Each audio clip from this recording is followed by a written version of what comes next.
Enfin, moi, par exemple, l'année dernière, j'ai pris 90 000 abonnés en un an. Bah, le premier épisode de Un jour un artiste, il a fait le million en 2 semaines. Justement, avec tout ce chamboulement qu'il y a eu avec les Un jour un artiste et tout, il y a une grosse remise en question. Et j'ai énormément réfléchi, en fait, qu'est-ce que je voulais faire et comment je voulais le faire surtout. Pour être honnête, sur YouTube, je pense que je suis très très nul. Parce qu'il y a énormément d'artistes qui sont totalement opposés à l'IA. Et au contraire, moi, je suis vraiment pour.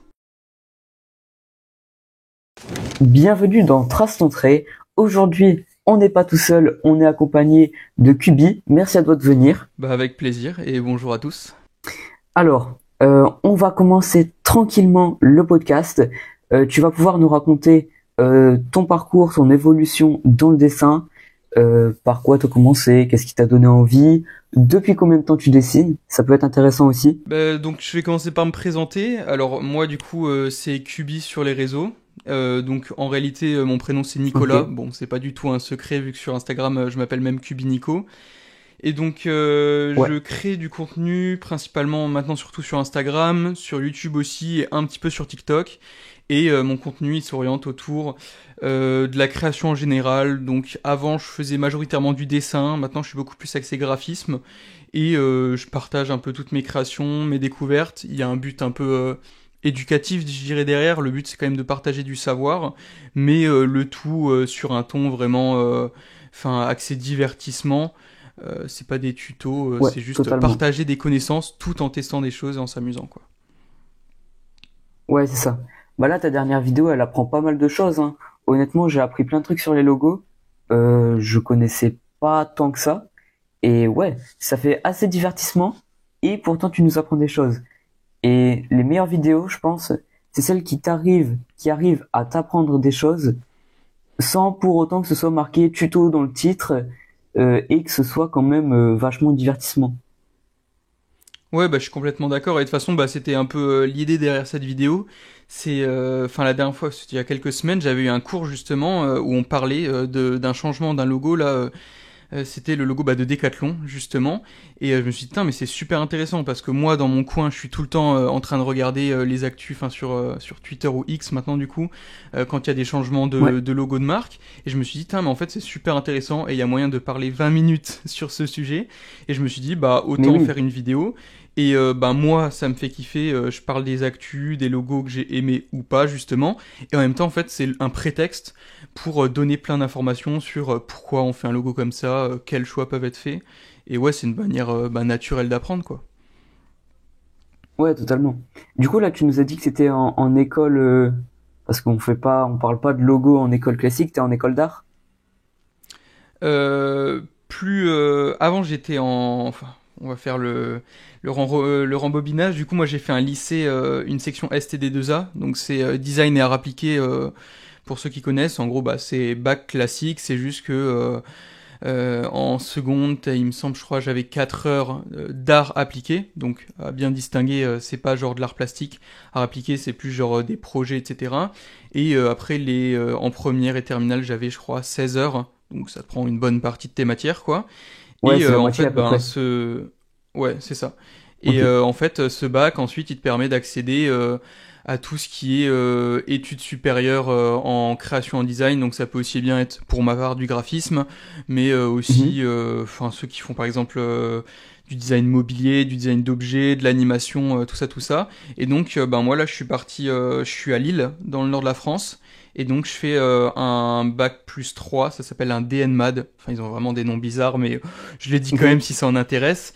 Et donc là, ouais, moi, c'est pour donner le nom complet, je suis en DNMAD graphisme, édition et multisupport. C'est-à-dire qu'en gros, moi, je touche à du graphisme, donc dans le domaine de l'édition, ça peut être la mise en page de livres, ça peut être des affiches, ça peut être des supports de communication imprimés, mais aussi digitaux, bannières de sites web, même un peu de site web, même si on y touche moins. Enfin, c'est vraiment large, quoi.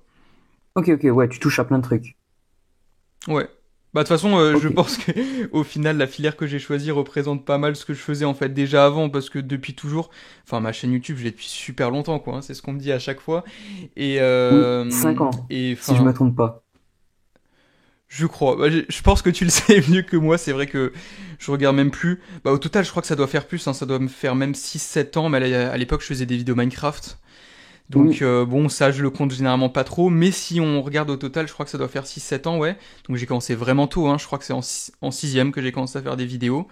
Donc ouais. à l'époque, c'était enfin, vraiment juste par passion. Bon, toujours par Mhm. passion, mais j'ai envie de dire qu'il y avait aucune ambition sérieuse derrière. C'était vraiment juste faire des vidéos avec mes potes. Ouais, c'est Et ça. rapidement, je me suis rendu compte que au-delà de juste aimer faire des vidéos, il y avait vraiment, enfin vraiment une passion derrière de vouloir partager. Et du coup, Mhm. bah, j'ai un peu plus réfléchi à la manière dont je souhaitais partager et à ce que je souhaitais partager. Parce que bon, je me suis vite rendu compte que, enfin, les vidéos gaming, c'était pas trop en accord avec ce que je voulais faire à l'avenir. Ok, ouais. Et du coup, bah, j'en suis venu à faire mes premières vidéos dessins où je partageais juste mes dessins du mois, etc. Au fur et à mesure, mon format, il a évolué. Et j'en suis arrivé à voilà, tester plein de trucs. Et maintenant, être beaucoup plus axé graphisme sur les dernières vidéos, quoi. Ok. Et du coup, en sixième, tu dessinais déjà ou pas du tout? C'est après que c'est venu? Ouais, ouais, oui, en sixième, je dessinais déjà. Après, est-ce que c'était dessiner sérieusement? Je sais pas, mais en fait, justement, j'avais vu dans la vidéo de Boone que tu lui as demandé depuis quand il dessinait. Et justement, du coup, moi, j'y ai réfléchi là encore ce matin. Et c'est vrai qu'en fait, je saurais même pas dire Ouais. quand est-ce que j'ai commencé à dessiner. Parce que, enfin, Ouais, t'as toujours dessiné. ouais, tout à fait. Là, j'habite plus chez mes parents, mais je sais que chez eux, dans le grenier, il y a presque un coffre rempli de vieux dessins, de gribouillages et tout que je faisais. Et à, je sais pas, moi, 2-3 ans, c'était pas dessiné vu la tête des dessins, mais il y avait déjà, enfin, je prenais toujours un crayon en main, je dessinais tout, quoi. Ouais, ok, Mais, t'as toujours créé en fait. ouais, tout à fait. Mais je pense que quand j'ai commencé à le prendre sérieusement, c'était en troisième.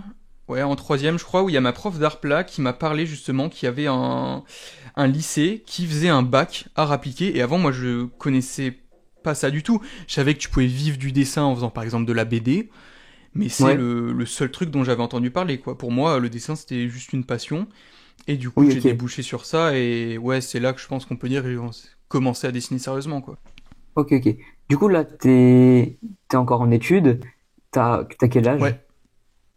Là, j'ai 19 ans. Il y en Ok, a beaucoup qui ok. pensent que je suis plus vieux, mais non, j'ai que 19 ans, ouais. Ok, d'accord. Du coup, là, tu nous dis que t'as commencé avec des dessins classiques, donc du dessin comme on connaît les vidéos de Hugo, par exemple, ou Chat Dessin, et maintenant t'es plus axé graphisme.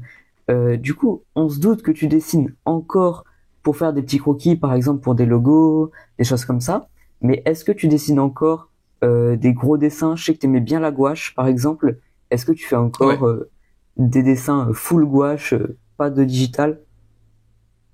T'as vraiment creusé ton sujet, hein, punaise. Tu me Bah, connais mieux que moi. le truc, c'est Mais qu'en fait, je suis ta chaîne depuis 3 ans. Bah, en fait, ouais, 3 ans, 3, 4 ans.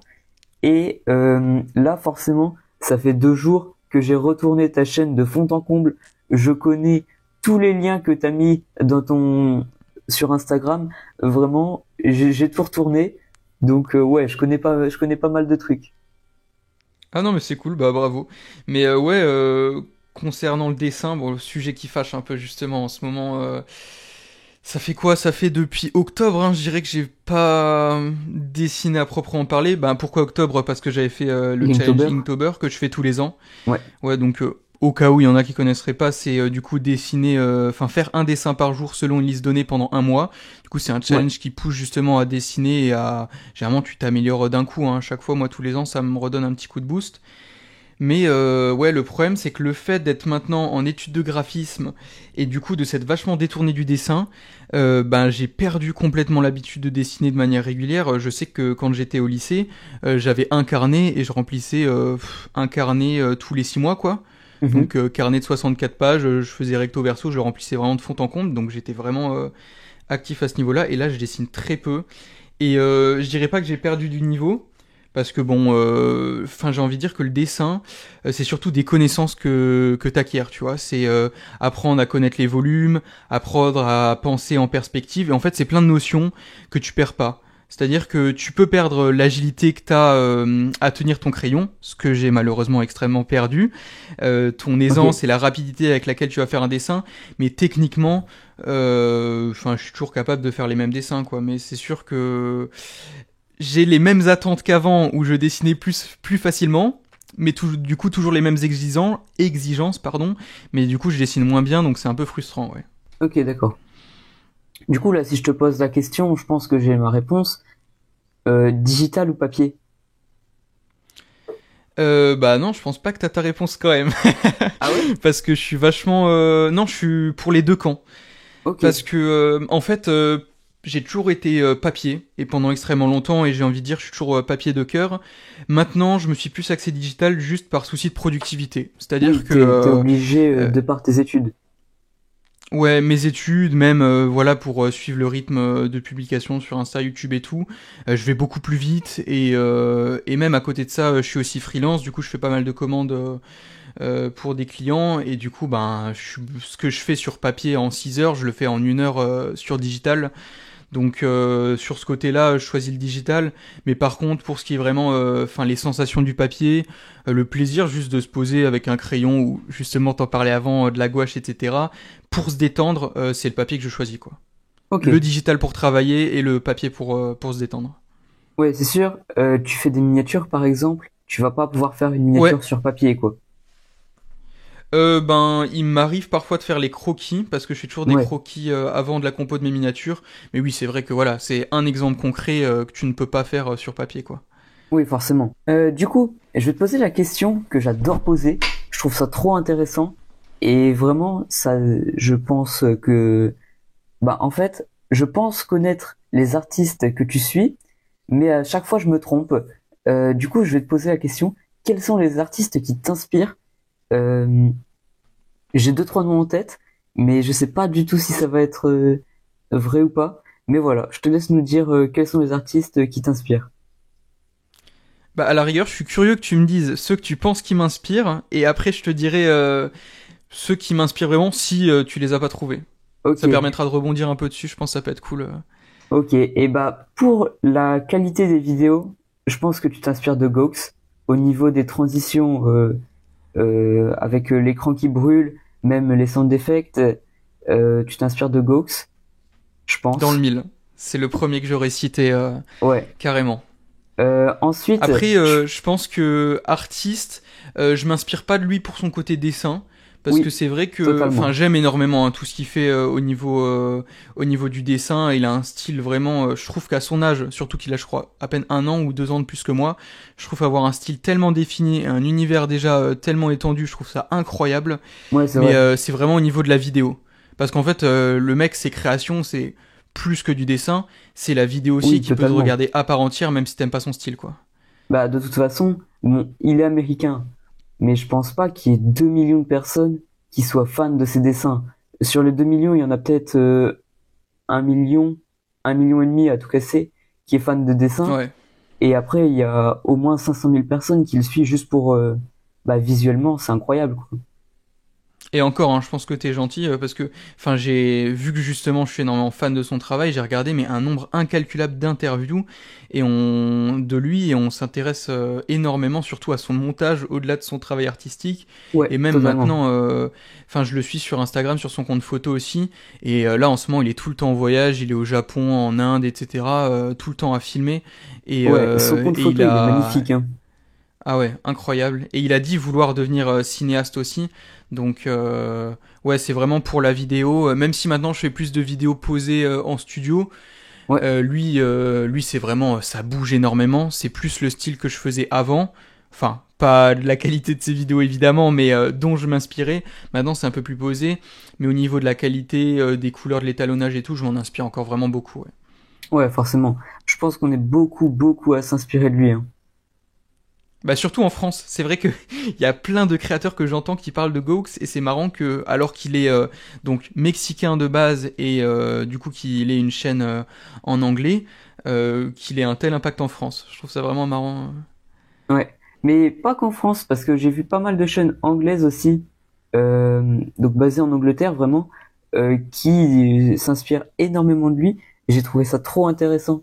mais il y en a pour qui ça se voit, qui pompe vraiment fort le style de Gox. Enfin, vraiment avec énormément de fumée, donc pour qu'on voit à fond les rayons du soleil, vraiment les mêmes mouvements de caméra, mais c'est quand même assez cool. Ouais, bah après, je pense que de toute façon, comme pour tout, hein, le but c'est de s'inspirer, et pas de copier tel quel, sinon ça apporte pas grand-chose, quoi. Oui, voilà, totalement. L'inspiration, c'est fait pour donner des idées et nourrir ton travail, mais si t'apportes rien de plus, bah c'est du plagiat, quoi, tout simplement. Après, je pense que au niveau de l'ambiance des vidéos, tu t'inspires peut-être, mais après, je le regarde quand même un peu moins, j'avoue, de Justin Buisson.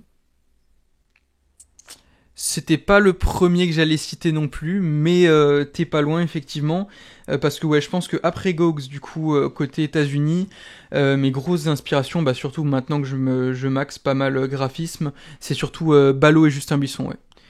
Ok. Justin Buisson, je dirais que c'est la manière, je pense, dont il amène les sujets.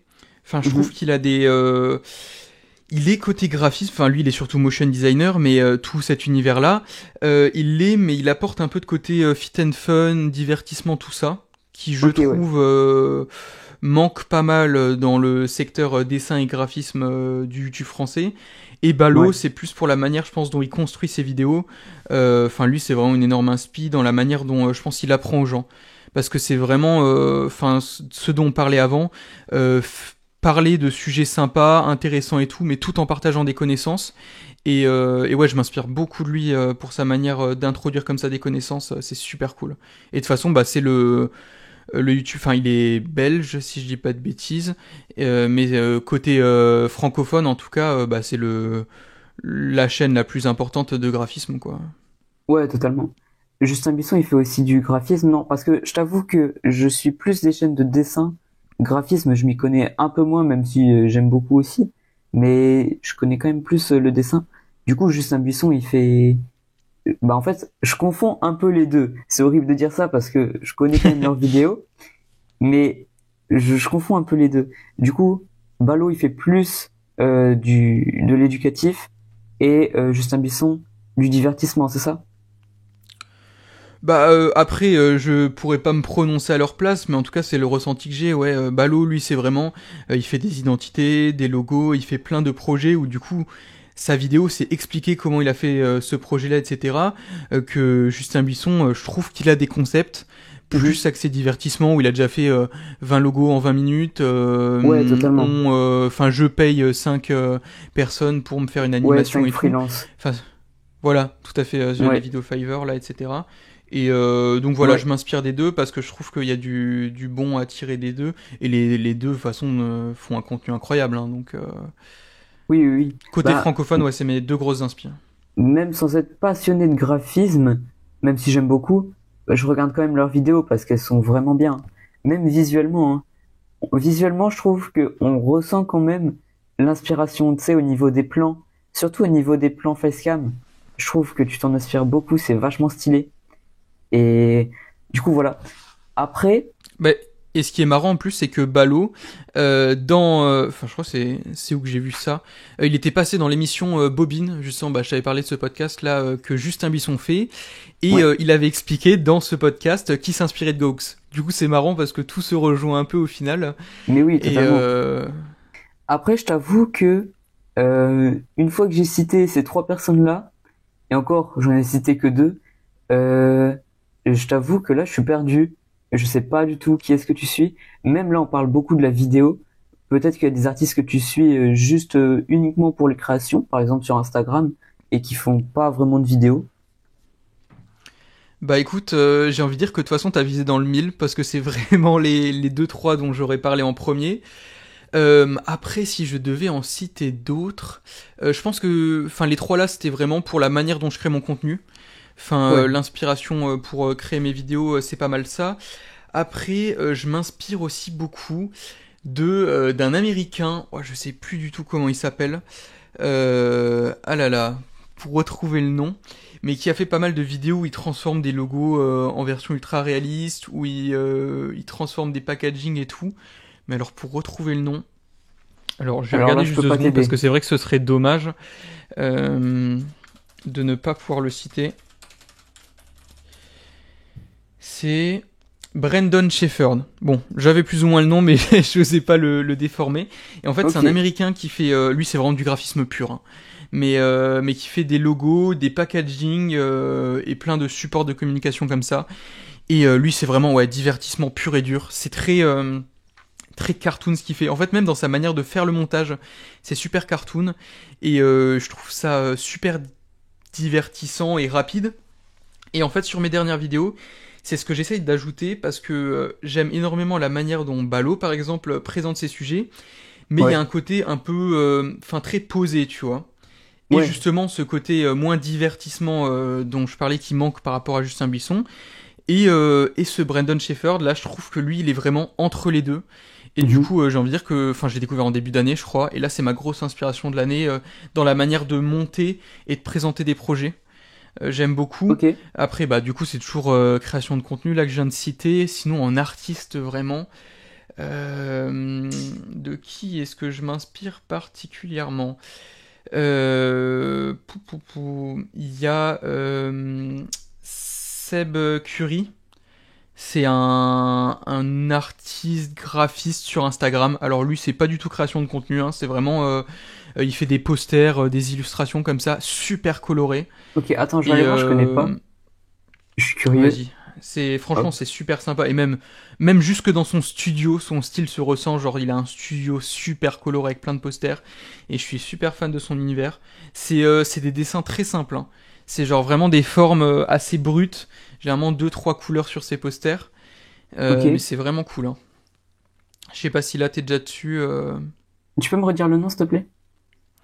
Normalement, tu peux le trouver si tu tapes Seba, S-E-B-A, espace Curie. Je Ouais, c'est crois. bon, j'ai. Hop. Ouais. Oui, bah je le connais. C'est Bah, top, hein. il a pas Ouais, mal il est quand d'abonnés même hein, bien sur connu. Instagram. Il est connu. Mais ouais, c'est vraiment niveau couleur que je m'inspire de lui. C'est pas forcément pour les Ok. dessins, parce que de plus en plus je tends vers la simplification, mais pas à ce point-là. Lui, c'est vraiment quand même assez extrême. Mais c'est vraiment Ouais. univers coloré et tout. Moi, je me tourne de plus en plus vers des visuels colorés, parce que pendant longtemps, en fait, on me reprochait tout le temps à mes dessins qu'ils étaient fades et tout. Et j'avais Mhm. du mal à mettre de la couleur. Et là, ça fait 1 ou 2 ans. J'ai vraiment passé un cap. Bah, ça se voit même avec mon Inktober hein, de cette année. Avant, je faisais Inktober en noir et blanc. Et là, cette année, Ouais, là, t'as je rajouté de la pouvais plus couleur. faire. Ouais, je pouvais même plus me permettre de faire un dessin en noir et blanc. Ça me déprimait trop. Du coup, même là, j'ai mis de la couleur dans un challenge qui est normalement en noir et blanc. Et je Ok. m'axe de plus en plus vers des visuels colorés et joyeux. Enfin, je trouve ça me reflète beaucoup plus, quoi. Mais ça se voit même au niveau des posters que tu fais, hein, c'est de plus en plus coloré. Vraiment, ton feed Instagram, il passe de en noir et blanc, majoritairement, à plein de couleurs. C'est cool. Ouais, oui, c'est vrai que si on remonte un peu dans mon feed, on peut voir le changement. Avant, c'était beaucoup plus fade et là, enfin, j'avais toujours des photos sur fond blanc, etc. Là, c'est quasiment tout le temps un fond coloré. Ouais. Ouais, il y a eu ce fameux, je me suis donné le challenge là, c'était il y a un mois, je crois, de faire un poster par jour. Ouais. Bon, je suis pas, je suis pas super fier de ce challenge parce que, en fait, un par jour, c'était beaucoup trop. Faire un Ok. dessin, par exemple, de Linktober, ça passe. C'est C'est déjà déjà un beaucoup. gros challenge, Oui, c'est vraiment un énorme mais travail. c'est vivable. Mais un poster, c'est beaucoup trop en fait, parce que t'as un peu d'illustration, t'as de la retouche photo, t'as de la mise en page, et c'est faire un bon poster, hein, ça te prend des heures. Et moi, j'étais obligé Oui, de les oui, oui. claquer en 20-40 minutes maximum. Et, et c'était super dur, quoi. Et en fait, le problème, c'est que je suis resté tout le temps sur ma faim parce que bah, je pouvais pas les finir comme je voulais et parce que je pouvais pas me permettre de passer 2 heures dans ma journée sur un poster alors que j'ai les cours, les vidéos et tout. Oui, Et forcément. ouais, un peu déçu de ce challenge. Mais ouais, ça m'a permis d'explorer un peu des trucs colorés, justement, comme t'as dit. Et ouais, mon feed, il en a pris un sacré coup de couleur. Ouais, Donc, totalement. ouais. Et sinon, bah justement, ça me fait penser ce challenge là des posters. J'ai eu l'idée en regardant Studio Elmo, Ok, je vais aller c'est un voir. studio de graphisme français. Donc Studio espace Elmo Helmo. Et là, c'est deux graphistes français qui ont un style bah, justement super coloré. En fait, on pourrait presque le mettre en lien avec Seba Curie justement. Sébastien Curie, je crois que c'est son nom entier. Depuis avant, je dis Seba. Et eux, mais ils sont productifs, c'est de la folie. Hein. Ils ont créé le studio, je crois, depuis plus de 12 ans, et mais quasiment Ok. toutes les semaines, hein, ils sortent un nouveau truc, et je trouve ça fou. Et moi, c'est vraiment ce que j'aimerais faire, quoi. Tester plein de choses, tout le temps créer, c'est mon but, quoi. Ouais. Et leur studio, c'est une énorme inspiration. Hein. Autant dans le style de leurs affiches que dans leur rythme de production et la diversification de leur travail. Ok, Je ouais. trouve ça génial. Ouais, c'est vrai qu'ils publient pas mal de trucs, hein. Mais ça se voit même au niveau bah, du fond. Ils sont tous. Enfin, là, il fait des fonds jaunes. C'est vachement coloré, c'est sympa. Bah d'ailleurs, si tu regardes un peu dans leur feed, il y a des posters qui ressemblent énormément aux miens. Hein. Je m'en suis vraiment beaucoup inspiré. Ouais, ça se Donc, voit. Ça se voit. C'est cool. mais sinon, ouais, c'est vrai qu'on parle beaucoup graphisme. On va peut-être retourner un peu sur le dessin. Côté dessin, attends, que je dise pas de bêtises parce qu'il y a plein de noms. Pou. J'ai pas envie de dire de bêtises. Pendant une grosse période, je m'inspirais énormément de Loish. Donc c'est toujours une de mes artistes préférées. Je sais pas si tu connais, elle a plus d'1 million d'abonnés sur Instagram, donc c'est vraiment un gros poisson si on peut dire ça comme ça. Mais Je connais même pas. Ah oui, 2 ah millions bah c'est d'abonnés. Oui, elle est elle, connue. ouais, à 2 millions même maintenant. 2 millions 6, ouais. Ah ouais, terrible. Et maintenant c'est plus mon style de dessin, mais c'est un style que j'apprécie toujours énormément. Et puis j'ai envie de dire, enfin les styles de dessin, en tout cas pour moi c'est vachement cyclique, c'est-à-dire que il y a une période je vais faire des dessins très simples ou des dessins dans un certain Ouais. style, et la période d'après je vais repartir sur toute autre chose. Et ouais, dans sa manière de, enfin je pense que tu vois là si tu l'as sous les yeux, les courbes qu'elle met Ouais. par exemple dans les cheveux de ses personnages, même le Bah, travail sur les couleurs, la dynamique et tout. ça fait manga cartoon un peu. C'est spécial, mais c'est vachement cool. Ouais, c'est un mix super bizarre. Hein. Et Mais j'avais j'ai reçu un déjà de ses vu. livres, un de ses artbooks. Mhm. Et avant, elle était manga en fait. Et on voit un peu encore les restes de ce style quoi. Ouais, totalement. J'ai déjà vu, je crois que j'ai même déjà refait de ces dessins. Parce qu'il y en a aussi beaucoup qui sont sur Pinterest, je crois. Et ouais, c'est cool. Ouais, Ok. ouais non, c'est impressionnant. Et attends, allons citer d'autres styles un peu. Putain, c'est bête là. D'un coup, j'ai plus aucun nom qui me vient. Alors que, enfin, il y a plein de personnes que je suis. Hein. Tu sais quoi, je vais aller faire un tour sur mon Insta, meilleure technique pour, Pour se pour voir ce rappeler. dont je m'inspire. En dessin, putain, c'est compliqué. Ah, comment il s'appelle? Ah, terrible, attends. Peut-être dans mes recherches récentes, tout simplement. Euh, Sinon, il y a aussi dernièrement... C'est compliqué de citer en fait ces rêves comme ça, parce que c'est vrai que moi je m'inspire de plein de choses différentes. Et j'ai du mal en fait à me fixer dans un style où... Ah voilà, bah, non, c'est pas lui, toujours pas. Attends, comment il s'appelle? Ah, James Fenner, je crois que c'est lui. James... Non. Attends, comment il s'appelle? Oh non, c'est terrible. Bah sinon, c'est James. Bah j'arrive plus à Si, il y a retrouver. James Fenner, hein. Ah ouais, parce que moi j'arrive plus à le trouver, là, il me le recommande pas. Bah, je peux te l'envoyer si tu veux. Attends, hop. Ouais, parce qu'il me semble que c'est James Fenner, normalement son style. En tout cas, si c'est Ouais, c'est bien bon. celui auquel je pense, grosse inspiration en ce moment, hein, justement. Ok, ok. Mais je sais pas du tout pourquoi il me le recommande plus là, c'est un peu dommage. C'est bien James C'est du digital. J.A. Ouais, c'est du digital. Avec ses dessins tout rouge et bleu, là, on est bien d'accord? Oui, c'est ça, bah, c'est celui que je viens de t'envoyer. Ouais. Ok, bon bah alors pas besoin de l'avoir sur le téléphone, c'est bon, de toute façon j'ai deux têtes, mais ouais. Lui, grosse inspi, enfin j'ai découvert à Linktober, il a fait un Linktober de fou, où il faisait une illustration, et qu'en plus il animait l'illustration, enfin le mec c'est un monstre. Ok, Et pourquoi, enfin que j'explique un peu de quoi je m'inspire au niveau de ses dessins, c'est vraiment sa gestion des couleurs et des contrastes, parce que si on regarde en fait il y a très peu de traits de contour. C'est vraiment, il utilise purement les couleurs pour les différencier les différents plans du dessin et les différents éléments, et ça ok. donne des visuels mais super, enfin vibrants, je trouve, et impactants. Ouais, Et, et ouais, je trouve ça génial. Et en fait, je trouve que c'est un très bon mix entre illustration et graphisme, parce qu'il y a le côté, bah, du coup, illustration, évidemment, vu qu'il est illustrateur, mais je trouve qu'il y a une petite part graphisme dans la manière de, je sais pas, d'utiliser les formes et tout, et ouais, j'aime énormément son travail. Ok, d'accord. Bon, Et sinon, tant tu que j'y nous en as pense, il y en cité pas avait mal un déjà. autre aussi. Ouais, ouais. Oui, non, parce que là, il y en a un autre que j'avais sur le bout de la langue, mais je le retrouve pas, donc bon, je pense qu'on va s'arrêter là. De toute Ok. façon, la plupart, de toute façon, je les ai présentés dans Un jour un artiste, parce que j'avais Mhm. présenté pas mal d'artistes qu'on me demandait de présenter en commentaire, mais il y en a aussi une bonne partie, et surtout pour ben, commencer, de toute façon le concept, vu qu'au début on me recommandait pas tout de suite des personnes, bah, c'était surtout des inspi que j'avais moi, hein, des artistes que j'apprécie, et du coup il y en a Ok, beaucoup ouais. qu'on peut retrouver sur mon compte, ouais ouais. Ouais, forcément. Ok. Et ben c'est cool. J'ai découvert des artistes que je connaissais même pas. Mais ça, c'est vraiment bien. C'est pour ça que j'adore poser cette question. Parce qu'en fait, vraiment, ça dépend des personnes qu'on invite.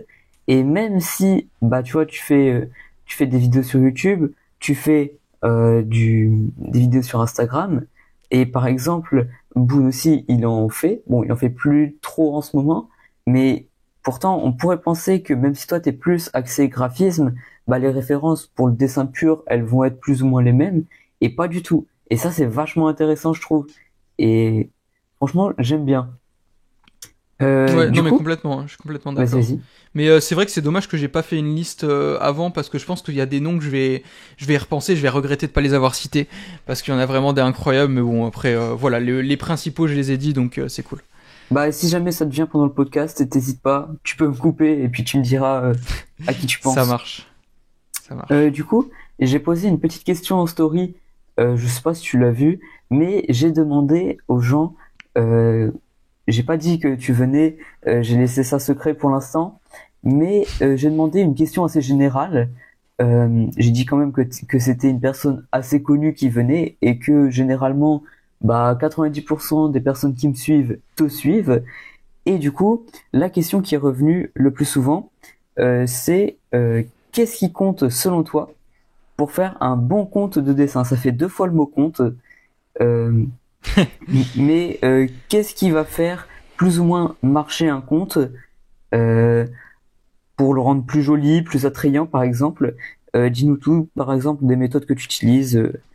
Je te laisse nous expliquer tout ça. Euh, Très bonne question. Je pense qu'il n'y a pas de technique universelle, hein, parce que je pense que t'entends par bon compte de dessin, j'imagine un compte voilà qui est visible, quoi, que t'arrives à mettre ton travail en avant, j'imagine. Bah, un compte qui est Et visible, je pense, et un compte qui a quand même un beau feed, plus ou moins. ben concernant bah, le côté esthétique, parce que de toute façon le principal c'est voilà d'avoir un beau compte et de mettre correctement en avant son travail. Je pense c'est de réussir à trouver un peu un code, une unité, c'est-à-dire que enfin moi justement on en parlait avant. Avant, j'avais toujours un fond blanc. Je mettais tous mes dessins sur fond blanc. Maintenant, je mets quasiment tous mes dessins sur fond coloré. C'est d'avoir une unité, quoi. Et que, en fait, ça permet aux gens, dès qu'ils défilent et qu'ils tombent sur un de tes dessins dans leurs recommandations, qu'ils De sachent savoir que que c'est c'est toi. toi. Ouais, Moi, par totalement. exemple, les artistes dont on parlait avant, je peux voir qu'un dixième de leur dessin, même s'il n'y a Et pas le savoir que dessin c'est dessus, eux. c'est qu'un bout du poste, et voilà, et reconnaître tout de suite. Ouais, Et en fait, ça se rapproche quasiment de l'identité d'une marque. Hein, c'est être reconnaissable et identifiable super rapidement. Donc ça, je pense que c'est un point très important. Après, je pense que beaucoup de créateurs débutants entre guillemets négligent, c'est la manière dont ils se présentent eux-mêmes sur leur compte. C'est-à-dire qu'en fait, faut ouais, réussir à prendre du recul et à se dire est-ce que si là quelqu'un qui ne me connaît pas du tout tombe sur mon compte, est-ce qu'il arrive à comprendre ce que je fais, qui je suis et pourquoi. Enfin, le ouais. pourquoi, c'est encore plus dur, mais si t'arrives à valider les trois, c'est vraiment le jackpot, parce qu'en fait, il y en a beaucoup qui créent, et en fait, si je vais sur leur compte, et justement, hein, vu qu'à un moment, je faisais un énorme travail de recherche pour un jour un artiste, t'as des Ouais, artistes que je pouvais pas présenter, parce que leur message était pas clair, tu savais pas vraiment qui ils étaient, ce qu'ils faisaient, et en fait, je pense ok. que faire ce travail de présentation et être sûr de comment on nous perçoit, c'est déjà gagner 50% de la bataille, parce qu'en fait ça incite beaucoup plus les gens à te suivre. S'ils ont pas de difficulté à devoir réfléchir et tout, c'est beaucoup plus simple pour eux et c'est plus plaisant, donc forcément ils s'abonnent. Ouais. Et le fait de réfléchir à ça, ça a un autre avantage, c'est qu'en fait tu réfléchis à ton, alors comment le dire en français, parce que ça fait très influenceur dev perso machin comme ils le disent, mais ton personal branding, c'est comme Ouais, ça qu'ils le totalement. disent tous aux États-Unis. Mais Ouais. en gros, le personal branding, c'est quoi? C'est bah ton identité de marque, mais à toi, c'est-à-dire avoir l'emprise sur ton identité et comment on te perçoit. Parce qu'en fait, la pire des choses qui puissent t'arriver, c'est que les gens te perçoivent d'une certaine manière et qu'en fait ton travail ce soit pas du tout ça. Et moi, c'est ce qui m'est arrivé il y a à peu près un an, quoi. Là, je suis en train d'en sortir justement. Mais la grosse erreur que je déconseille à tout le monde de faire, c'est enfin, c'est, comment dire, de déconseiller. Je pense que je le souhaite pas à des gens, c'est d'exploser d'un coup sur un réseau. Enfin, moi, par exemple, l'année dernière, j'ai pris 80, 90 000 abonnés en un an, Ouais, c'est ce énorme. qui est énorme, hein. Bon, Oui, par oui, rapport oui. à d'autres comptes, c'est pas colossal, mais enfin, c'est des chiffres quand même, c'est faramineux. Et en plus, Bah, moi, pour ça du s'est pas fait dessin sur en un an France, complet. c'est énorme. Ah oui, ouais, pour en France, c'est colossal. Et le pire, c'est que ça s'est pas étalé sur un an. C'est-à-dire qu'en 2 3 mois, enfin, je prenais quasiment 1000 abonnés par jour, quoi. Donc, Ouais. super, j'ai envie de dire, j'ai d'un coup, après des années à poster et tout, ça a super bien fonctionné. Mais le C'est avec problème, un réel, un jour un artiste qui a bien marché. Je me rappelle, t'avais fait une story de ton premier, enfin un de tes premiers un jour un artiste qui avait dépassé le million de vues. ouais, bah en fait, il s'en est pas que un qui a percé, mais ouais, c'est vrai qu'en fait, bah, le premier épisode de Un jour un artiste, il a fait le million en 2 semaines. Même Ouais, c'est pas. énorme. Ouais, bah surtout que c'était le premier épisode, quoi. Donc moi j'hésitais, tu vois, ça fait longtemps que je réfléchissais à ce concept et que j'hésitais, j'osais pas forcément. Et là je le poste et je fais Ouais, des centaines de tu t'y milliers de attendais vues pas. rien que dans la soirée. Ah ouais, non, c'était fou. Et les prochains, enfin de toute façon, j'en ai fait au total 60 et sur les 60, doit y en avoir plus de 30 voire 40 qui ont plus de 300 000 vues, quoi. Ok. C'est juste énorme. Et Oui, oui. mais le problème, c'est que à cette période du coup de foisonnement d'abonnés, de création et tout, j'ai mal géré la manière justement dont je présente mon travail, c'est-à-dire qu'en fait j'ai fait que des un jour un artiste, mais j'ai négligé de poster mes créations à moi en même temps pour que Ouais. les gens qui me suivent découvrent mon travail par la même occasion. Et du coup, pendant une longue période, et même maintenant encore beaucoup, hein, je suis perçu comme plus le présentateur que le créateur. Ok, ouais. Je sais pas si c'est clair, mais en gros, C'est il y très a très plein de clair. Je gens, vois totalement ce que tu veux dire. Oui, il y a plein de pour gens eux, qui se disent, c'est je suis le compte Kubi. qui présente des artistes, mais Ouais, je suis voilà. pas un compte d'artiste.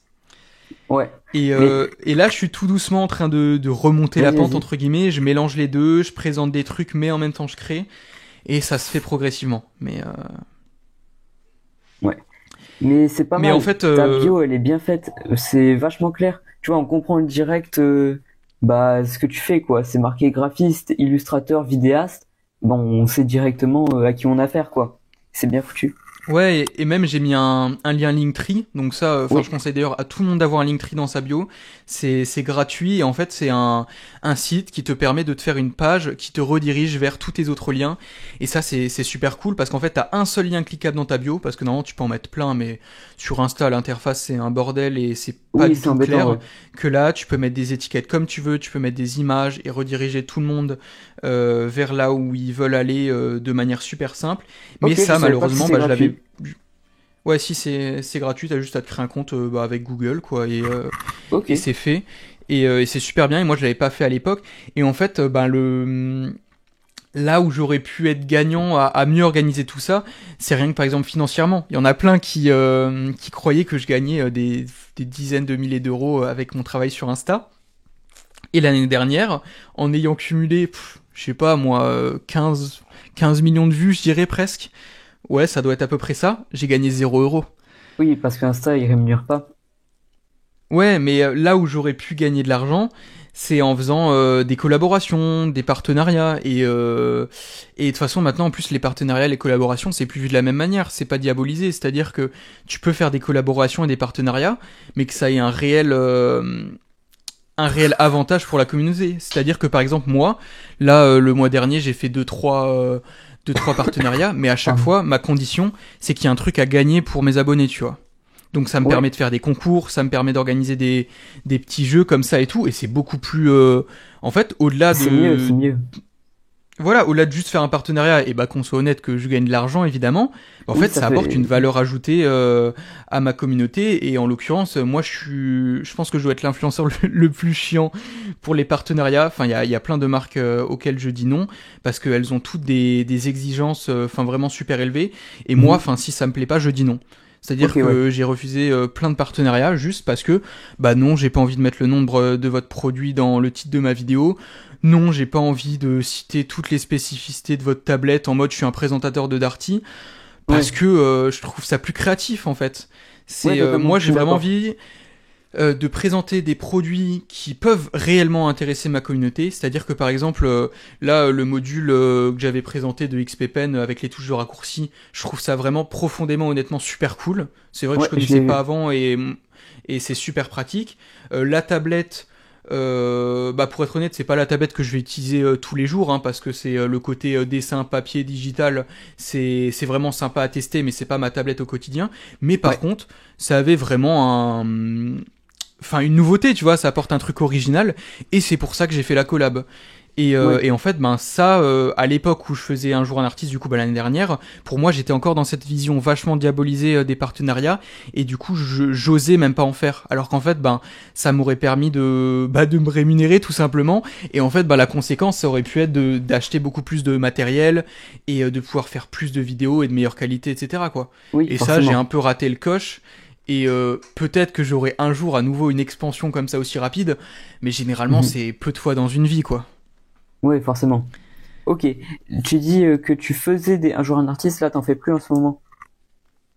Non, je pense que j'ai... selon moi, j'ai atteint le bout du concept. Il y en a plein qui aimeraient encore que j'en fasse, mais je trouve que je commençais à tourner en rond. Déjà, créativement, pour moi... faut se les monter, hein, les 60 réels, faire les recherches d'images à chaque fois, les scripts et tout. Franchement, c'est costaud, hein. Donc au bout d'un moment, ça devient un peu lassant. J'en postais un tous les 2 jours. Donc bon, ça s'appelle Un jour un artiste, mais c'était un tous les 2 jours parce que sinon chaque jour ça aurait été beaucoup trop lourd, hein. Rien que pour les gens qui me suivent, ça aurait vraiment spammé dans le feed. Et mais en fait, ce que je faisais, c'est que je tournais par bloc de 15. Je tournais 15 réels, je les écrivais, je les tournais et après je les montais au fur et à mesure et je les postais. Parce que bon, si tous les jours je dois ressortir ma caméra, c'est une perte de temps folle, quoi. Oui, forcément. Mais et du coup, en fait, à chaque fois, j'attendais d'avoir plein de recommandations d'artistes et dès que j'en avais 15 vraiment intéressants, je faisais la vidéo. Mais en fait, j'ai décidé d'arrêter parce que même si les gens en voulaient encore... Je pense qu'au bout d'un moment, ça aurait touché le fond et j'ai pas envie de tirer sur la corde jusqu'à ce que le concept s'épuise et qu'on en garde un mauvais souvenir, tu vois. Je me suis dit, j'ai présenté que des artistes cool. Il y en a franchement aucun que je regrette. C'est vraiment moi, même moi parfois, pour chercher de l'inspi, ça m'est arrivé de retourner sur les trucs d'Un jour un artiste parce qu'il y en a j'avais oublié. Et je trouve c'est que des bons souvenirs et du coup j'ai préféré m'arrêter là. Je ferais peut-être un épisode final. En fait, j'avais pensé à faire une vidéo, Un jour un artiste épisode final, où je présente mon travail pour faire la transition, tu vois un peu. Je trouve que ça pourrait être fun, ça serait une conclusion sympa. Donc il y aura peut-être un dernier épisode, mais c'est tout, quoi. Il y en aura plus des dizaines, hein. Ok, d'accord. Là, tu vas plus te concentrer sur montrer tes créations à toi en Reels. Je sais pas trop comment on peut montrer ses créations. T'avais fait un Reels où tu montrais comment tu faisais ton tote bag et c'était super intéressant. Tu vas faire d'autres trucs comme ça, du coup, là, pour l'avenir? Ouais, justement, en fait, là, début d'année, j'étais un peu moins actif, mais parce que, justement, avec tout ce chamboulement qu'il y a eu avec les Un jour un artiste et tout, il y a une grosse remise en question, et j'ai énormément réfléchi, en fait, qu'est-ce que je voulais faire, et comment je voulais le faire, surtout, et c'était un peu un bordel dans ma tête, quoi. Et là, je pense avoir trouvé mon rythme et le format que je vais prendre, c'est-à-dire que là, j'aimerais bien... au moins pour l'année qui suit, je me fixe j'ai un objectif d'1 an et après on verra, mais de faire un réel par semaine et une vidéo YouTube par mois. D'accord. C'est pas énorme, mais je pense que c'est un rythme vivable et en fait les réels, j'ai trop favorisé la quantité à la qualité et là j'ai vraiment envie de faire des réels, mais qui pourraient être des vidéos longues, c'est-à-dire Oui, ok. Enfin, vraiment un mini format, mais dans un truc de 40 secondes, quoi. Parce qu'en Ouais. fait, j'ai remarqué que pour... si t'as vraiment envie, entre guillemets, de percer, comme ils disent sur Insta ou... Enfin, TikTok, je suis moins familier avec leur algorithme, mais surtout Insta, t'as beaucoup plus à gagner de faire un très bon réel, mais qui va te faire des dizaines, voire centaines de milliers de vues, que de faire Mhm. 25 réels qui te feront 2000 vues. Ouais. Donc j'ai envie là de chaque semaine vraiment me poser, réfléchir à un concept de réel cool et d'en faire un par semaine, mais un vraiment bien et qui soit intéressant, plutôt que de bombarder à en faire un tous les 3 jours et que ce soit moins intéressant quoi. Ok, ok. Du coup, là, Mais l'objectif, c'est de privilégier la qualité. ouais, c'est ça. Et du coup sur le contenu de ces réels et de ces vidéos YouTube, bah j'ai envie de continuer à présenter des trucs, c'est-à-dire, enfin je sais pas si je découvre des outils, je découvre des logiciels, des astuces et Ouais. tout, vraiment ce côté instructif, parce que je trouve que c'est ce qui marche vraiment le plus, hein. C'est-à-dire que qu'est-ce qui fait qu'un réel va être viral sur Instagram? Je pense, enfin je suis pas un maître de l'algorithme, hein, mais je pense à force avoir quand même pas mal compris, c'est vraiment le temps sur lequel vont, enfin sur le réel sur lequel vont rester les gens, c'est-à-dire est-ce qu'ils le regardent jusqu'à la fin, est-ce qu'ils le re-regardent même, Ouais. le nombre de commentaires, hein. Ça Instagram s'il voit qu'il y a un énorme nombre de commentaires et que du coup les gens réagissent, bah il va le mettre en avant. Pour comment j'ai pu faire ce constat, c'est grâce au concours. Genre dès que je fais gagner quelque chose et que du coup il y a la condition de mettre des commentaires, enfin de répondre en commentaire, de taguer des gens, bah tout de suite, mais le réel il explose parce que Instagram il détecte qu'il y a plein de commentaires, ça veut dire que ça intéresse les gens, du coup il le recommande plus et c'est effet boule de neige quoi. Ok, Donc ouais. en fait, pour avoir un bon réel, je pense qu'il faut avoir un sujet qui intéresse les gens, mais surtout qui les questionne ou qui soit clivant dans le sens ça les fait réagir. C'est-à-dire ah non moi j'aime pas ça, moi j'aime ça ou comment on fait ça. En fait, faut soit que ça intrigue, soit que ça apporte des nouveautés et que les gens aient envie de le partager à leurs potes. Ouais, il faut que C'est-à-dire ça si provoque une tu donnes émotion. une astuce de dessin que peu de gens connaissent et qui en fait est super pratique, bah tout de suite la personne elle va cliquer tiens je l'envoie à 10 de mes amis parce que c'est trop bien de connaître cette technique quoi. Ok, d'accord. Et donc en fait, bah, je pense qu'au final, c'est au début j'avais une très mauvaise vision des réels parce que je trouvais que c'était pas un format qui permet de t'épanouir créativement. Et en fait, j'ai Mhm. complètement changé d'avis là avec l'année qui est passée parce qu'en fait, je trouve que ça te permet de parler de sujets dont t'aurais pas pu en tirer une vidéo complète de 10 minutes. Parce que Ouais. bah tu peux pas, j'en sais rien moi, parler pendant 10 minutes sur ce super crayon que tu trouves cool, Oui. alors qu'un réel, si t'as envie, bah en une après-midi, tu l'as tourné et monté quoi. Ouais, c'est vrai. Du coup, Donc pour faire au un final, réel, j'ai, tu mets combien de temps, plus ou moins? ça dépend, mais c'est vrai que les gens ils pensent que ça prend vraiment pas de temps un réel, mais moi ça me prend quand même souvent au minimum une après-midi complète. C'est-à-dire Ok, d'accord.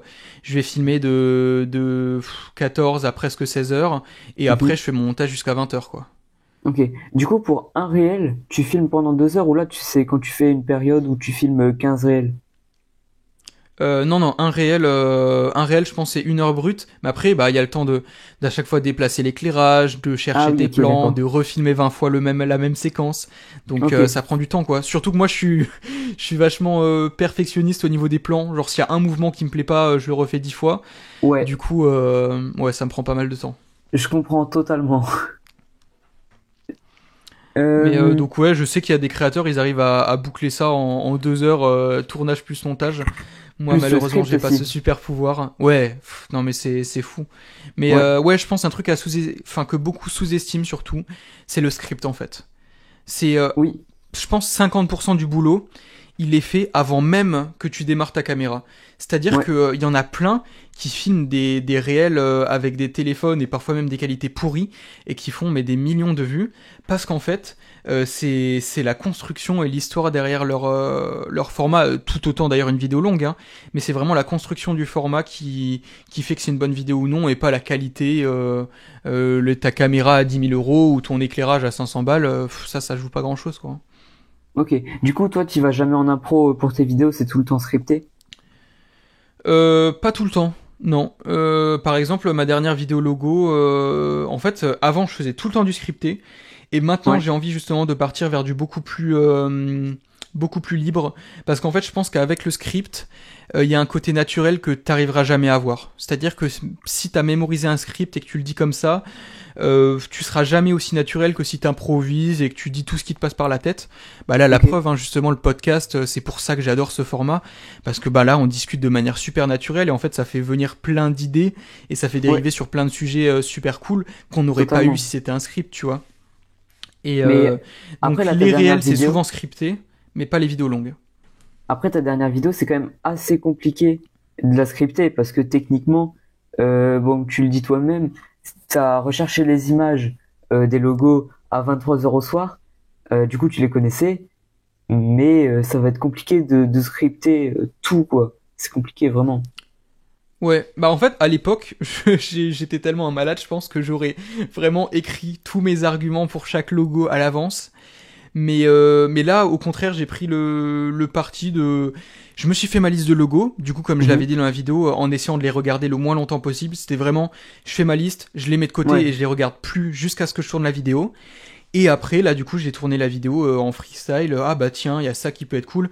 Bon, il y a une quantité incommensurable de conneries que j'ai dû couper parce que je disais n'importe quoi. Mais ça permet d'être beaucoup plus naturel. Et enfin, la vidéo, je l'ai trouvée beaucoup plus sympa dans ma manière de parler et tout, quoi. Ouais. Bah, c'est sûr que ça rajoute un truc, le côté plus naturel, avec quand même le côté plus, pas professionnel, mais quand même beau de la vidéo, tu vois. Enfin, tu vois le bel éclairage, le beau montage. Allié à ça, bah, justement, le côté naturel. Franchement, je trouve que ça fait une vidéo super équilibrée. Et à regarder, bah, tu vois, j'ai pas vu les 12 minutes. C'est 12 minutes de vidéo peut-être. J'ai pas vu le temps passer en tout cas. Ah bah, c'est gentil, écoute, ça me fait plaisir. Du coup, t'as explosé sur Instagram en peu de temps, enfin en peu de temps. En tout cas, t'as pris beaucoup en peu de temps, mais pas sur YouTube, alors que techniquement, bah, la qualité des vidéos c'est la même. Du coup, est-ce que tu penses que sur YouTube c'est possible? Enfin, oui, c'est possible parce que Balo ou Justin Bisson l'ont fait, mais selon tes sujets que t'abordes et la qualité, est-ce que tu penses que c'est possible quand même de rassembler une plus grosse audience en 2024? Ouais, je pense. Parce qu'en fait, pour être honnête, sur YouTube, je pense que je suis très très nul. C'est-à-dire, attends, je m'explique. Ok. C'est qu'en fait, moi, ça fait... en fait, si tu regardes le temps depuis lequel je fais des vidéos et mon nombre d'abonnés, en soi, c'est des stats vraiment très très mauvaises. Faut être honnête avec soi-même, c'est-à-dire que il y a plein de youtubeurs qui ont commencé en même temps que moi et qui sont déjà maintenant à des centaines de milliers d'abonnés, voire millions. Donc si on regarde ça, c'est pas top. Après, il faut voir le public cible. Il y a déjà que ben le graphisme, c'est quand même déjà un peu du contenu de niche. C'est pas du divertissement qui peut parler à tout le monde. Oui, forcément. Donc forcément, c'est beaucoup plus complexe d'atteindre des millions d'abonnés. Mais après, c'est surtout que pendant longtemps, j'ai envie de dire que j'avais pas une manière de produire très enfin agressif, c'est peut-être pas le mot, mais vraiment poussé vers essayer d'avoir des abonnés. Moi, pendant extrêmement longtemps, c'était vraiment juste, Ok. enfin, par passion, et c'est toujours par passion.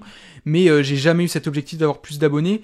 Que là, c'est vrai que l'année qui vient, je vais essayer d'être plus actif, plus régulier et plus penser ma manière de créer pour avoir plus d'abonnés. Parce que bon, c'est vrai que ce serait quand même cool. Ouais, on sait jamais, hein, d'avoir 50 000 abonnés fin 2024. Ce serait pas déconnant comme objectif. Bah, ce serait vachement bien, ouais. Donc ouais, là, je vais Et essayer de mettre les bouchées doubles de pour. ce que t'as vu, tu préfères la communauté que t'as sur YouTube ou sur Instagram? C'est compliqué, hein. Dans tous les cas, je vais me faire des ennemis. Mais ouais, je dirais que YouTube, t'as beaucoup plus de proximité. C'est-à-dire que là, par exemple, bah, ma vidéo YouTube, elle a fait 3000 vues. Ce qui est bien. Mais bon, après, le problème, c'est que j'ai du mal à me satisfaire maintenant de mes statistiques YouTube. Parce que vu les statistiques que j'ai sur Instagram, là, Oui, quand tu fais 1 million sur Instagram, ouais. bah là, regarde, il y a un ou deux réels, j'ai fait 200 000 vues. Et à côté, je poste ma vidéo YouTube sur laquelle j'ai bossé 6 fois plus de temps que le réel Instagram et je fais Ouais. 100 fois moins de vues. Bah forcément, c'est un peu déprimant. Mais bon, après, voilà, c'est le jeu. Mais par contre, sur ces 3000 vues, j'ai eu plus de commentaires intéressants, construits et qui m'apportent une réelle valeur que sur les 176 000 vues Mhm. du réel Instagram, quoi. YouTube, il y a beaucoup plus une Ok. proximité. Et je pense d'autant plus quand t'as une petite chaîne YouTube. Ça, c'est vraiment... c'est pour ça que je suis même pas tellement pressé d'avoir beaucoup d'abonnés, parce qu'en fait, c'est tellement cool d'avoir une petite communauté et d'avoir vraiment l'impression d'avoir une team un peu soudée comme ça, que je trouve Mhm. ça super plaisant, quoi. Ok. Bah après, je pense pas avoir. Le problème, c'est que je t'explique. Là, les 1000 abonnés que j'ai eus, euh, on va dire que sur les 1000, il y en a 700 qui viennent des shorts. Et c'est pas pareil, parce que forcément les shorts sur YouTube, bah c'est plus ou moins pareil que sur Instagram en fait. Ouais. Les personnes elles vont regarder ça comme ça.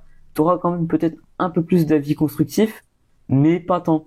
Du coup, ça fait que là, bah moi ma communauté, bah elle est basée sur des gens qui regardent des shorts quoi. Donc dès que je publie une vidéo longue, et bah c'est compliqué. Ouais, non, Et mais c'est pareil en fait c'est un sur gros dilemme, hein. On en sur parlait avec Hugo il y a quelques temps, parce que ben moi et Hugo on s'est mis un peu au short à la même période. Et, euh, ouais. et en fait, malgré que ce soit sur une même chaîne, c'est vraiment deux univers différents. Et comme tu l'as dit, c'est beaucoup plus proche de l'univers des réels Instagram, parce qu'en fait, t'as beau liker, voire même t'abonner au compte parce que t'as aimé le réel ou le short, 3 minutes après, t'as oublié la Oui. personne, quoi, hein. Tu sais même plus que t'es abonné. C'est ça, parce que tu l'as vu pendant 60 secondes à tout casser. Bah c'est ça. Donc t'as pas l'attachement et du coup t'as pas une création de lien et donc bah t'as une communauté moins soudée qui va moins commenter et aller voir, hein. Là par exemple, bah, le Ouais. meilleur exemple cette année en France en plus, c'est Thibaut InShape. Alors rien à voir avec notre secteur, mais Rien à voir avec le dessin, je mais je pense vois où tu que veux en tu vois où venir. je veux en venir, c'est que Thibaut là il s'est mis à faire de manière mais extrêmement agressive et là c'est carrément le mot des shorts, il fait Oui. 6 à 7 shorts par Mais il est jour. très fort hein, pour produire à fond. Ah ouais, mais je sais pas si on se rend compte, mais 6 à 7 shorts par jour, Non, mais c'est un c'est malade. énorme. Et le mec garde en plus à côté sa marque de trucs, ses vidéos longues, c'est de la folie. Et il a fait la plus grosse croissance, bah déjà du YouTube français et à l'international, il est pas loin des plus grosses croissances cette année, parce que le mec, il a quand même passé les 10 Ouais. millions en début d'année, et il est à 17,3 millions, je crois, maintenant, hein. 17, ouais. C'est fou. Mais par contre, comme on peut C'est le voir dingue, sur ouais. ses stats, c'est qu'il a 17 millions d'abonnés, mais en termes de vues format long, il est toujours à 1 million, quoi. Et encore, certaines vidéos atteignent le million, mais il est Oui, plus et sur du encore. 300, 500 000 Pas que... toutes. Donc, je sais pas exactement la stratégie qu'il a derrière ça. Je pense pas qu'à long terme, ce soit super positif. C'est le même effet que... En fait, je pense que ça crée un peu des chaînes fantômes. C'est-à-dire que t'as énormément d'abonnés, mais t'as peu de gens qui regardent. Moi, par exemple, sur mon compte Ouais. Insta, pendant un moment, ça a failli devenir un compte fantôme, hein. C'est-à-dire que j'ai 90 000 abonnés, Ok. mais je faisais 500 likes sur mes posts. Du coup, bon, moi je sais, tu vois, la vérité derrière ça, c'est que ça a explosé, mais que les gens me suivent pas pour ça et tout. Mais ça m'est arrivé, et d'ailleurs ça fait un Mhm. peu mal, que des marques me disent ah mais t'as acheté des abonnés, tu vois. Et Ouais. Ok. alors que ce n'est évidemment pas le cas. Mais Oui, du bah coup, oui. bah ça fait grosse remise en question, quoi. Tu te dis quand même, punaise, est-ce que je mérite les abonnés que j'ai et tout. Et donc voilà, c'est ça le risque Mhm. en fait quand tu utilises des outils tels que les shorts ou les réels qui sont vachement viraux, mais qui ne créent pas des communautés soudées, c'est de te créer en fait des comptes avec beaucoup d'abonnés, très cool, mais en fait des abonnés qui n'ont pas la même valeur, quoi. Ouais, Je totalement. pense que C'est mieux d'en avoir quand j'aurai peu, par mais qui exemple, réagissent beaucoup. ouais, ouais. Par exemple, je pense que quand j'aurai, je sais pas moi, 20 000 abonnés, ouais, 20-30 000 abonnés sur YouTube, ça vaudra la même chose que mes 90 000 abonnés sur Instagram, hein, en termes de... Si ce n'est moins, parce que... Ouais, les abonnés Instagram et TikTok n'ont pas du tout la même valeur. Par exemple, il y a un créateur qui avait Ouais. parlé, c'est un Espagnol, il y a l'année dernière, il a bossé 6 ans sur ses réseaux, tu vois, et il a atteint le million de vues. Mhm. Il faisait des millions tous les jours, et là, du jour au lendemain, ses TikTok, ses réels sont plus mis en avant. Il fait du 300, du 1000 vues et tout. Et le mec, il a 1 million d'abonnés, quoi. Il est Ok, dégoûté ouais. parce que bah, tout ce qu'il a bâti en des années, ça s'est effondré. Parce que c'est éphémère, hein, les réseaux. Après, de toute façon, même les formats Ouais, longs, hein, faut pas totalement. croire, tu t'arrêtes 1 an, 2 ans, t'es oublié, c'est fini aussi, hein. Mais je pense que YouTube, c'est quand Oui, même oui, beaucoup oui. plus il y a une dimension beaucoup plus long terme que les réels et tout, quoi. Ouais. C'est pour ça que du coup, tu vas essayer de faire une vidéo longue par mois. C'est ça. Ouais, parce que bah dans tous les cas, moi, Ouais. YouTube c'est mon format de cœur. Hein. De toute façon, la preuve, hein, vu le nombre Ouais. d'abonnés que j'ai et la croissance que j'ai, ça marche pas énormément. Si c'était pas ma passion, j'aurais pas fait ça déjà depuis quasiment 6 ans. Hein. C'est tu fais pas un Oui, truc qui oui, fonctionne pas forcément. pendant 6 ans si tu ne l'aimes pas. Mais ouais, dans tous les cas, c'est mon format de cœur et je pense que n'importe quand j'y reviendrai toujours. Mais là, j'ai envie de nouveau d'être actif et je pense qu'un mois, enfin une vidéo par mois, ça permet d'être régulier, mais de pas en faire trop, de pas se enlacer et j'aimerais bien faire croître en fait mon Insta et mon YouTube de manière lente mais régulière pour construire quelque chose de solide quoi. Ok, ouais, je comprends. Voilà.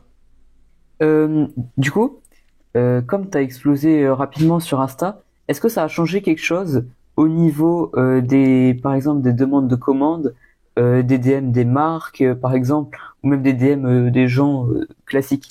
Ouais, oui, non, bah ça c'est certain, hein, de toute façon. Alors DM des gens classiques, là maintenant ça va, ça s'est calmé. Mais c'était vraiment pendant la période un jour un Ok. artiste là quand j'ai fait le million de vues et tout. En fait, je pouvais plus répondre aux messages Insta quoi. J'en recevais des dizaines et des dizaines par jour. Enfin, ça fait très vantard dit comme ça, mais évidemment, enfin, je le pense pas de ce côté-là. Mais ce que je veux dire, c'est que en fait, là où je veux en venir, c'est qu'en fait, c'était même trop parce que moi, j'adore répondre à tout le monde. Et d'ailleurs, enfin, parfois, je suis lent, mais je réponds à tous mes MP, Insta, YouTube, etc. C'est vraiment, de toute façon, moi, c'est pour ça que je fais YouTube et Insta. Hein, c'est pour créer du lien avec des gens partagés. Donc forcément, si je réponds pas après aux questions qu'on me Ouais. pose, ça n'aurait plus aucun intérêt. Et en fait, cette période-là, c'était un peu Mhm. dommage parce qu'en fait, il y a plein de personnes à qui je voulais répondre et que je pouvais pas quoi. Donc il y a une Ok. période où je mettais des remis d'un mois, mais je répondais quand même. Mhm. Donc j'ai fini par répondre à tout le monde. Donc ça c'est cool. D'accord. Mais là maintenant je suis arrivé à un rythme où ouais je sais pas là avec 90 000 abonnés je dois recevoir 4-5 messages par jour. Donc c'est super cool en Mhm. fait de pouvoir échanger avec des personnes. Il y en a plein qui me demandent des conseils. Enfin, là l'autre jour il y a même quelqu'un qui avait un problème avec sa tablette, donc j'ai regardé pour ses branchements et tout. C'était un délire, mais je Ok. trouve ça sympa en fait. C'est plein de personnes à qui j'aurais jamais parlé autrement. Ouais. Et il y en a avec qui je suis devenu même pote et avec qui on crée ensemble. Par exemple, le réel que j'ai fait sur mon dessin de Linktober qui a été adapté en 3D. C'est Oui, je l'ai vu. du coup un Ouais. artiste qui fait de la 3D qui m'a contacté comme quoi il était en train de s'amuser à faire un de Mhm. mes dessins en 3D. Du coup, il me l'a envoyé comme ça juste par plaisir. J'ai dit mais mec, c'est trop cool. Enfin, faut qu'on en fasse un réel. Déjà Ok. moi, ça me fait du contenu et toi, ça met ton compte en avant vu qu'il avait pas beaucoup d'abonnés, tu vois. Donc ça a pas eu un impact énorme. Ouais. Hein. Je pense pas qu'il en ait gagné beaucoup. Mais enfin, c'est juste, je trouve trop cool de pouvoir faire des collabs comme ça avec des gens Bah, et puis que même, c'est une belle expérience, bah quoi. ouais, non mais c'est génial et enfin moi c'est vraiment pour ça que je fais ce travail de création. Après sinon par rapport aux marques, bah c'est sûr voilà que j'ai eu beaucoup plus de demandes qu'avant, mais ça a pas changé grand chose parce que comme dit j'en ai refusé pas mal parce que enfin Ouais. franchement quand on me demande de vendre tel produit et tout qui n'a rien à voir parfois même avec ce que je fais, là on m'avait contacté, c'était une marque qui fait du diamond painting. Je sais pas si tu vois ce que c'est tu sais quand on colle les diamants là sur des affiches et ça fait un Ah, ok, dessin ouais. brillant à la fin. J'avais fait ouais mais les gars, enfin ma communauté elle a pas 3 ans quoi. Donc Oui, oui, enfin non, forcément. je dois pas dire ça parce qu'il y a plein de gens qui font du diamond painting enfin pour adultes, mais là en l'occurrence ceux qui m'ont contacté c'était vraiment pour enfants. Donc je leur ai dit c'est pas du tout mon Ouais. public cible et enfin je sais pas, j'ai une crédibilité quoi à garder. Donc il y Bah en a oui. beaucoup que je Puis refuse. même ceux qui font du graphisme, généralement, Bah oui, non mais bah, c'est ils sont quand même assez grands, quoi. je pense qu'il faut être réfléchi et pas dire oui à tout. Mais par contre, ouais, effectivement, ça Ouais. m'a offert des opportunités. Là, par exemple, j'ai bossé avec Xtool, qui m'a envoyé une graveuse laser, Mhm. et c'est pour ça que j'ai fait, tu sais, la fameuse impression sur tote bag dont tu parlais avant. Et ça, c'est une marque. Là, je Ouais. vais refaire de nouveau une collab avec eux, et ils sont trop sympas, quoi. Vraiment, je pense que c'est une des meilleures marques avec lesquelles j'ai collaboré, parce qu'ils sont super gentils. Ok. Ils m'ont envoyé du matériel de fou, hein, parce qu'une découpeuse laser, c'est juste incroyable à posséder comme ça dans son appart. Ouais. Et ils m'ont dit, tiens, mec, on t'envoie ça, tu fais 3 réels, mais t'es libre. Hein. Je Ok. leur ai envoyé les réels avant pour qu'ils voient, mais ils me l'avaient même pas demandé. C'était juste par simple politesse pour être sûr qu'il n'y ait pas de quiproquo et qu'ils me demandent de supprimer ou je sais pas quoi. Mais j'étais 100% libre dans ce Ok, que je ouais. faisais. Et même là encore, bon, on va dire petit teasing, mais c'est pas non plus un énorme spoiler. Ils m'ont envoyé une machine de sérigraphie. Donc la sérigraphie, tu Ok. sais, c'est pour imprimer bah, sur tout support, hein, tu peux faire sur papier, sur textile, mais là c'est vraiment, quand tu Ouais. mets cette encre, ça s'imprègne dans les fibres du papier ou du textile, et c'est vraiment l'impression de meilleure qualité que tu peux avoir. Enfin, par exemple, les t-shirts qu'on porte, qu'on achète en magasin, c'est de la sérigraphie, ça part pas, quoi. Oui, c'est de la sérigraphie, ouais. Tu peux les laver Oui, 500 oui. fois, ça partira pas, donc c'est vraiment trop cool, je vais créer des super trucs avec ça. Et ils m'ont dit de nouveau, Mhm. fais-nous 3 réels, mais mec, tu fais ce que tu veux. Je peux faire une affiche, je peux faire un dessin, je peux faire des t-shirts. Bon, spoiler, je vais sûrement faire des t-shirts parce que j'adore faire ça. Mais ils Ouais. sont trop sympas. Et j'ai bossé aussi, quoi, Gaomon, XP Pen. Enfin voilà, c'est tout des marques. C'était super cool de bosser avec elles. Et ça Mhm. effectivement, c'est des occasions que j'avais pas avant avec YouTube. YouTube, si Gaomon me suivait déjà Ok. sur YouTube, parce que eux, ils ont commencé à bosser avec moi super tôt. Hein. Je crois que j'avais genre 3000 abonnés. C'est d'ailleurs incroyable. Hein. Je revenais pas Ok. qu'on me contacte avec si peu d'abonnés déjà.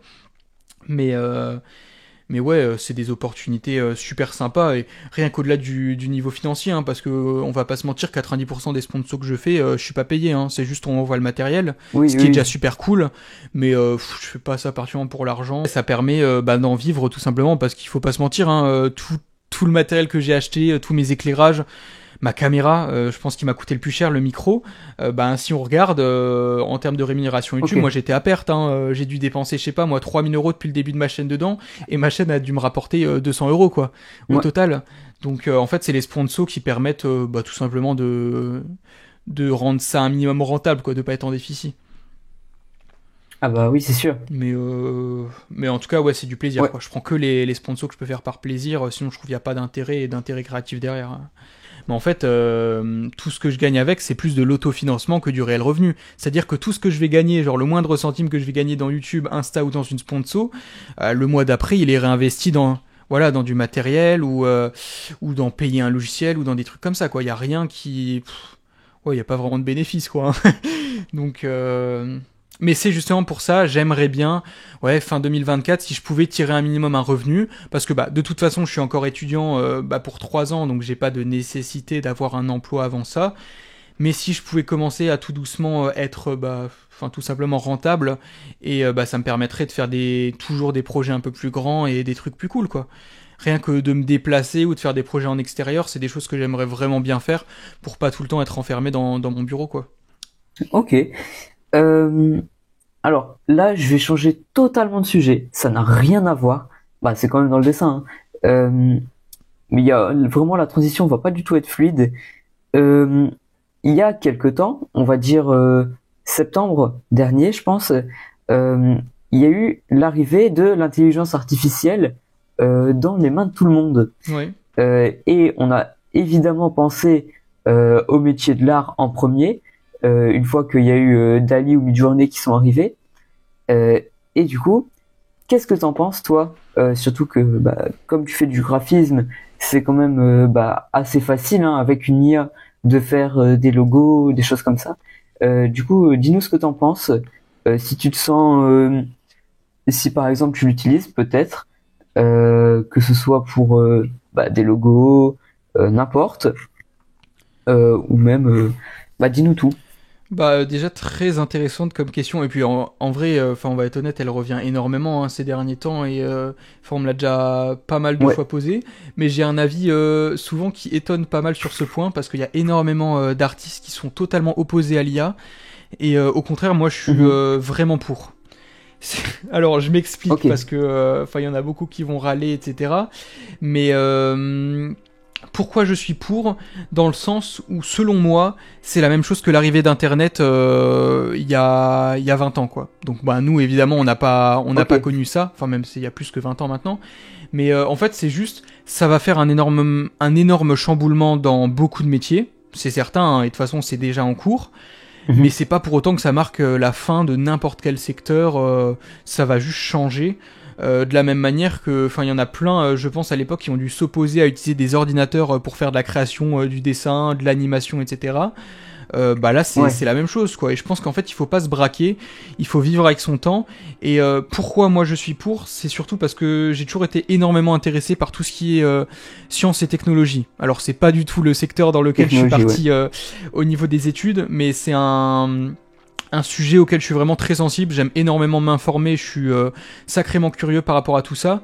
Et par exemple, je regarde autre nom de podcast que je pourrais citer, Underscore, je sais pas si tu connais.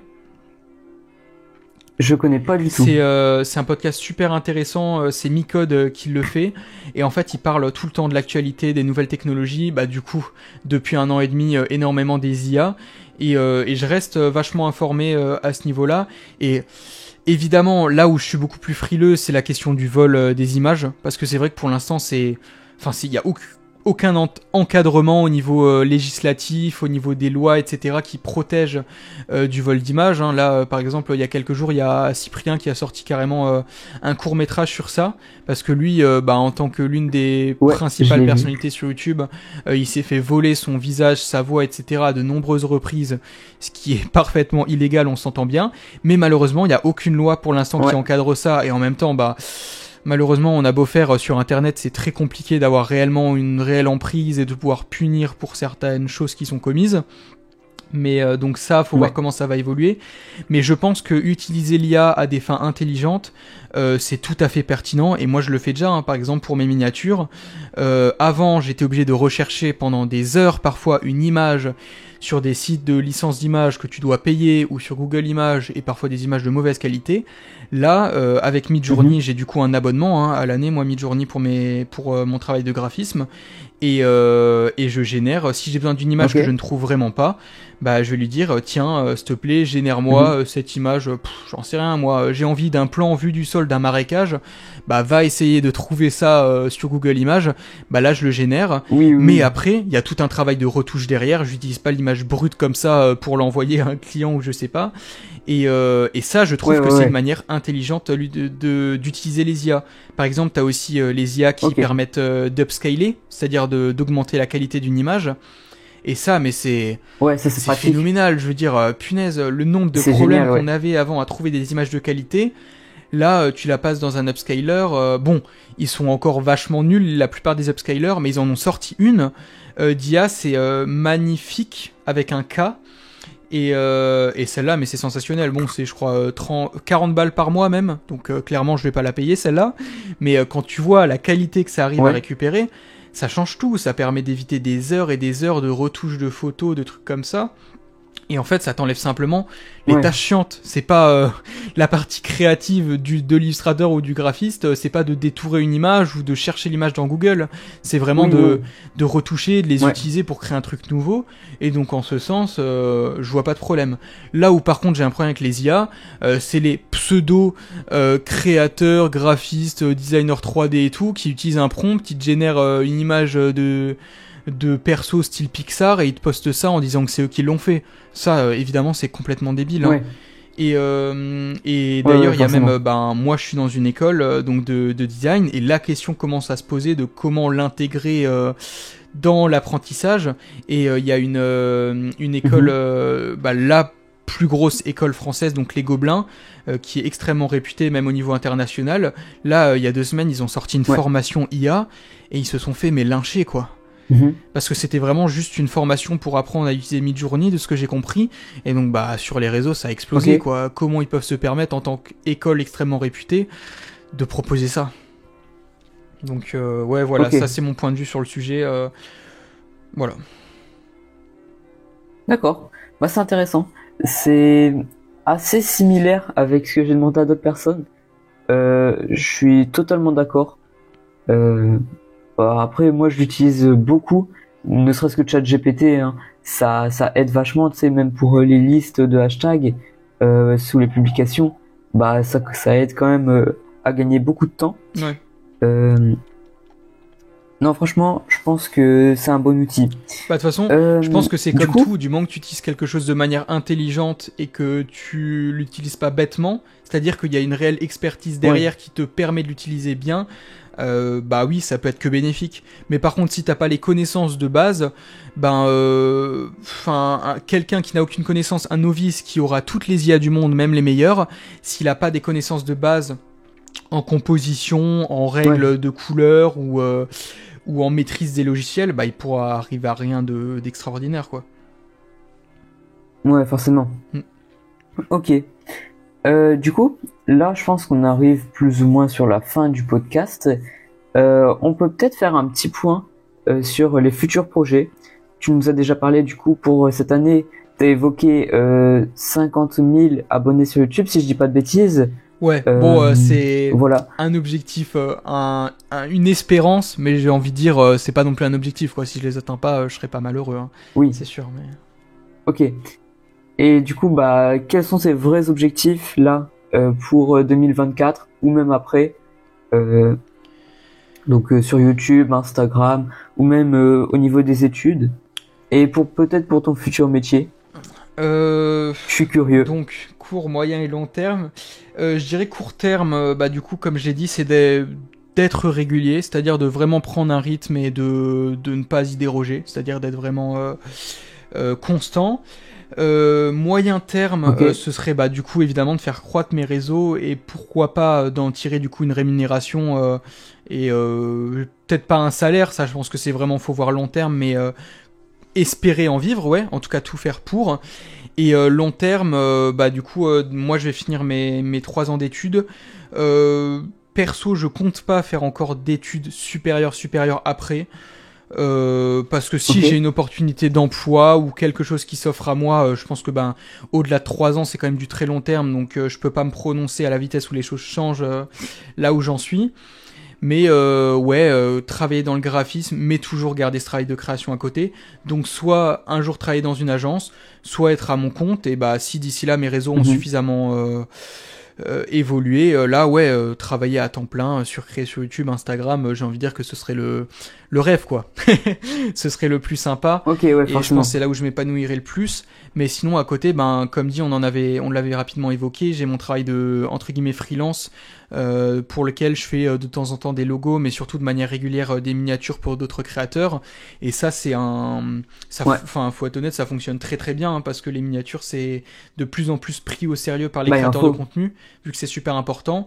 Et je travaille maintenant de manière régulière avec des créateurs avec qui je m'entends super bien. Et donc, ouais, je compte continuer sur ça parce que faire des miniatures, ça me plaît énormément. Parce qu'il y a vraiment le côté graphisme, le côté Photoshop, faire de la retouche, des effets et tout. Et en même temps, un côté très Ouais. créatif. Et enfin, tout simplement, le fait de parler avec ces créateurs, parce que je travaille avec plein de créateurs différents, c'est-à-dire, il y en a qui font du divertissement, il y en a qui font des trucs plutôt enquête, il y en a qui font des trucs plus, enfin, des formats plus éducatifs. Donc, en fait, ça me permet de toucher à plein de choses et de Ok. découvrir plein de choses. Et ouais, pourquoi pas même faire des miniatures à long terme, ça me dérangerait pas, quoi. Ok, d'accord. Bon. Et bah, je pense qu'on a tout dit. Dernière question que je vais te poser. Est-ce que il y a une question à laquelle tu as pensé et que je n'ai pas posée et que tu aimerais bien que je te demande avant de se quitter? Oula, très bonne question. Ouais, non, je pense que franchement, j'ai été étonnamment surpris par ton efficacité et la manière dont tu avais bossé ton sujet. C'était vraiment cool, je trouve que tu avais des questions très Eh ben, pertinentes et enfin, ça a donné lieu à de super échanges. Donc, non, je pense pas avoir de questions, d'autres questions à laquelle répondre. ok, pas de souci. Bon, tu peux bah, dire où est-ce qu'on peut te retrouver, même si je pense que beaucoup de monde te connaît. De toute façon, bon, sur Spotify, je promets rien, mais sur YouTube, en tout cas, il y aura tes liens. Euh, voilà, mais tu peux quand même le dire à l'oral pour ceux qui sont sur Spotify. Ok, ça marche. Bah écoute, du coup, je vous invite à me rejoindre sur mon Instagram qui s'appelle cubi-nico et sur mon compte YouTube qui s'appelle Cubi, tout court. Enfin, évidemment, Cubi sans le Voilà. tout court. Mais voilà. Oui, parfait. Bon, merci à tous d'avoir écouté ce podcast. C'était très très cool. On a pu aborder plein de sujets. N'hésitez pas à le suivre aussi, à vous abonner sur YouTube et à commenter, et sur Spotify à le noter pour qu'il soit mieux référencé. Parce que j'en ai marre que quand on tape Trace ton trait sur Spotify, on tombe sur Trash. Je ne savais même pas qu'il faisait des podcasts sur Spotify. Donc faites-moi remonter Trace ton trait en premier. Je vous dis à la prochaine. C'était Kubi et Antodro. Merci à toi encore d'être venu. À plus.